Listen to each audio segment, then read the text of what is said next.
આજે ગુજરાત અને ભારત વર્ષમાં અને વિશ્વમાં ત્રણ પ્રકારે દારૂ વગેરેનું વ્યસન થાય છે।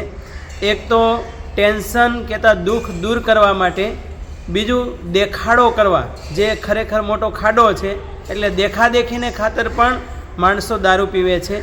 અને ત્રીજું કારણ છે માત્ર મોજને ખાતર દારૂ પીવે છે। પણ મિત્રો યાદ રાખજો કે દારૂ પીવાથી કોઈ ફાયદો નથી થતો, ક્ષણિક ફાયદો જરૂર હશે, તો એમાં કેટલા નુકસાન થાય છે એ પણ મનીષીઓએ ગણાવ્યા છે। એક તો પારિવારિક નુકસાન થાય છે, પરિવારના સંબંધો બગડે છે। બીજું કે શારીરિક નુકસાન પણ થાય છે અને માનસિક નુકસાન પણ થાય છે।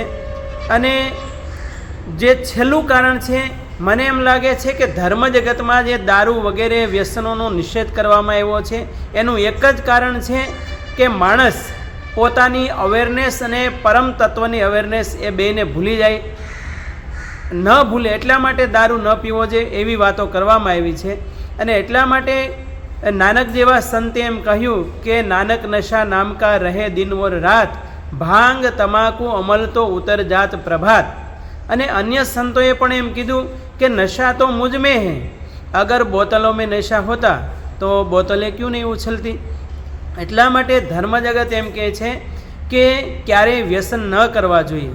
અને અમુક જે ભ્રાંતિઓ ધર્મ જગતમાં ઘુસાડી દેવામાં આવી છે કે વ્યસન કરવાથી પરમ તત્વની પ્રાપ્તિ થાય, એ વાત તદ્દન ખોટી છે વેદાંતની દૃષ્ટિએ। કારણ કે વ્યસન કરવાથી, દારૂ પીવાથી માણસ હંમેશા એક તંદ્ર અવસ્થામાં જતો રહે છે અને પોતાનો જે કોન્શિયસનેસ છે એને ભૂલી જાય છે। અને જે ઉપનિષદમાં કીધું કે અંગુષ્ઠ માત્ર પુરુષો મધ્ય આત્મની તિષ્ઠતી, આ દિવ્ય પરંપરાથી દૂર જતો રહે છે। એટલે જે તે મનીષીઓએ દારૂનો નિષેધ કર્યો છે।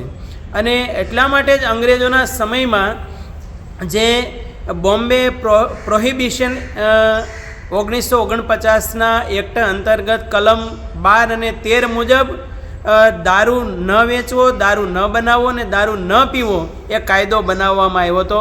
અને હું તો ધન્યવાદ આપું કે બોમ્બે સ્ટેટમાંથી ગુજરાત સ્ટેટ જ્યારે અલગ થયું ત્યારના જીવરાજ મહેતા સહિત એ સમયના મિનિસ્ટરો, ધારાસભ્યોને ધન્યવાદ છે કે આ કાયદાને યથાવત રાખ્યો અને આપણા ગુજરાતના યુવાધનને બચાવી લીધું।